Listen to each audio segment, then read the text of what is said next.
Hi students, this is Manoj Pramar from Uttarkashi. Welcome in my YouTube channel Manoj Parmar Acme classes Uttarkashi. आज मैं आपके लिए कक्षा 10 की प्रश्नावली 1.3 का प्रश्न नंबर 1 लेके आया हूँ। सिद्ध कीजिए कि √3 एक परमेय संख्या है। तो परमेय संख्या सिद्ध करने के लिए पहले तो हमें पता होना चाहिए कि परमेय संख्याएं होती क्या है। हमें पता है कोई भी संख्या जिसे हम P/Q के रूप में लिख सकते हैं उसे हम परमेय संख्या कहते हैं। तो इसको हमें परमेय संख्या सिद्ध करना है तो हमें थोड़ा सा अलग परिकल्पना लेके चलनी पड़ेगी। तो हम ये मान लेते हैं, कल्पना कर लेते हैं कि कल्पना करते हैं कि √3 एक परमेय संख्या है।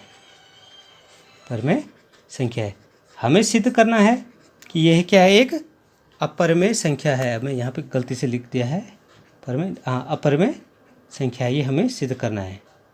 ठीक है, तो हमें उल्टा लेके चलते हैं कि ये एक परमेय संख्या है। अगर ये परमेय संख्या है तो इसे हम P/Q के रूप में लिख सकते हैं।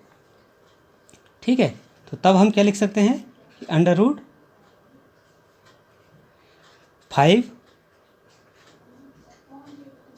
बराबर P/Q, जहाँ P व Q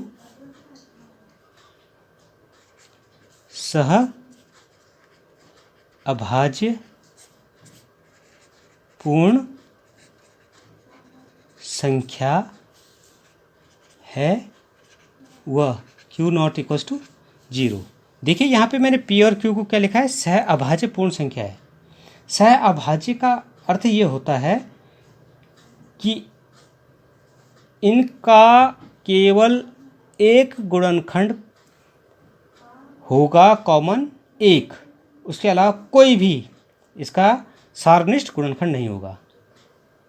ठीक है, तो अब जब हमने ये ले लिया P बराबर √5 बराबर P/Q,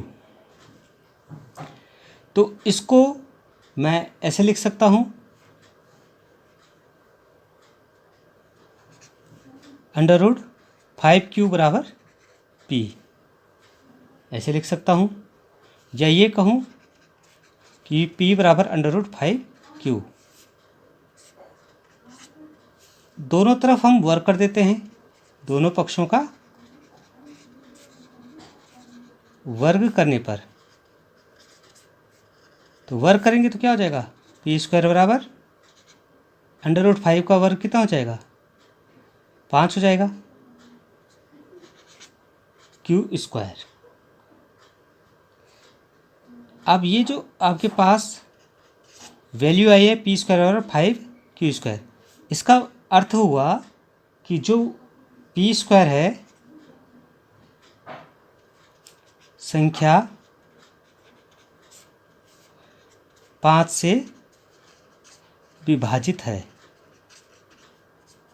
5 से विभाजित है। ठीक है, तो ये अगर 5 से विभाजित है तो ये P जो है ये भी संख्या 5 से विभाजित होगी, 5 से विभाजित होगी। ये हम क्यों कह रहे हैं, क्योंकि हमारे पास एक आधारभूत प्रमेय है कि यदि कोई संख्या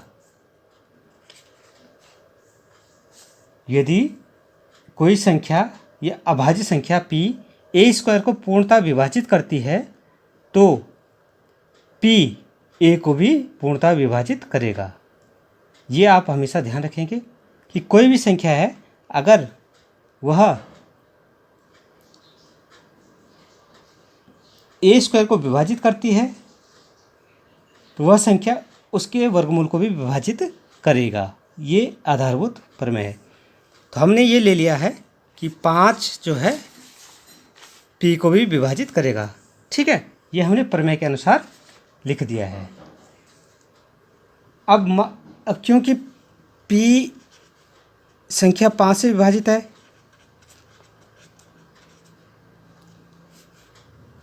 विभाजित है, 5 से विभाजित है, इसलिए माना P बराबर 5R। पुनः वर्ग करने पर P स्क्वायर बराबर कितना हो जाएगा 25R²। अब ये P स्क्वायर हमने देखा समीकरण 2 में ये 5Q² के बराबर है, तो P स्क्वायर का मान समीकरण 1 में रखने पर, सॉरी 2 में रखने पर, अब यहाँ पे देखिए P स्क्वायर की जगह पे हम 25R² रख देते हैं, तो 25R² बराबर 5Q²। तो दोनों तरफ 5 का भाग देंगे तो 5R² बराबर Q², या ये कहें Q² बराबर 5R²।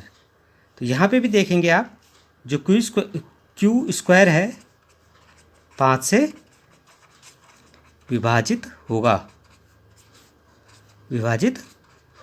क्योंकि 5 के गुणज के रूप में लिखा जा रहा है ना, तो 5 से विभाजित होगा। और जो प्रमेय अभी हमने पढ़ाई थी कि A² को कोई संख्या अगर विभाजित करती तो उसके वर्गमूल को भी वो विभाजित करेगी, तो Q² को अगर विभाजित करी तो वो Q को भी Q 5 से विभाजित होगा,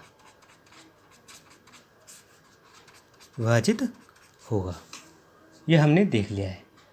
ठीक है, इसलिए देखिए यहाँ 5, P संख्या 5 से विभाजित है, Q 5 से विभाजित है। इसका मतलब ये हुआ कि P भी 5 से विभाजित है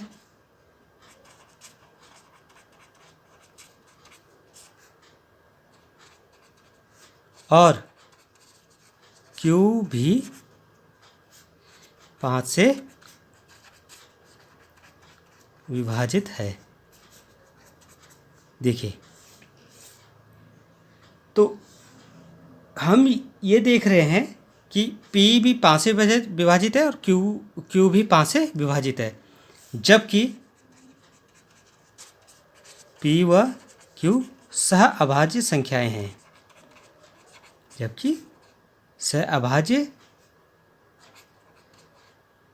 संख्याएं हैं, अर्थात इनका केवल एक सारनिष्ठ गुणनखंड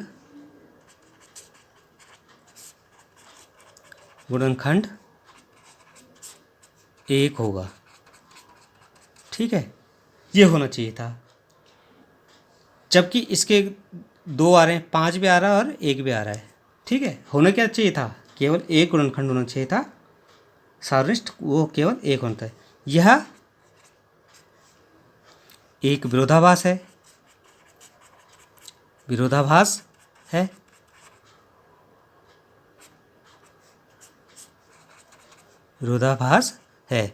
हम तो कह रहे हैं कि सहअभाज्य पूर्ण संख्या है, जबकि आ क्या रहा है, यहाँ एक अतिरिक्त गुणनखंड आ रहा है 5, तो ये क्या हो रहा है, एक विरोधाभास हो रहा है। यह है विरोधाभास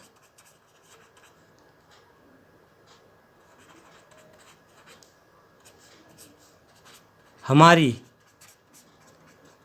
गलत परिकल्पना के कारण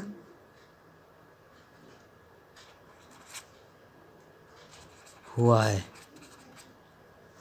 कि √5 एक परमेय संख्या है।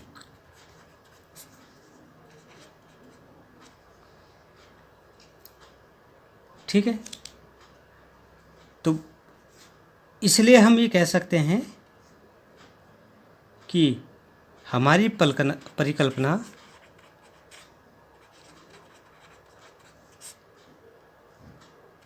√5 एक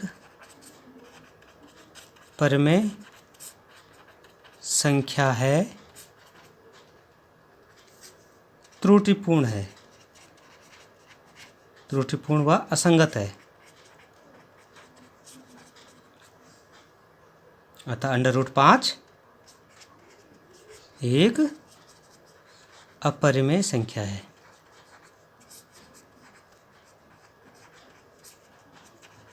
सिद्ध हुआ। इस तरह से इन क्वेश्चंस को हम सॉल्व करेंगे।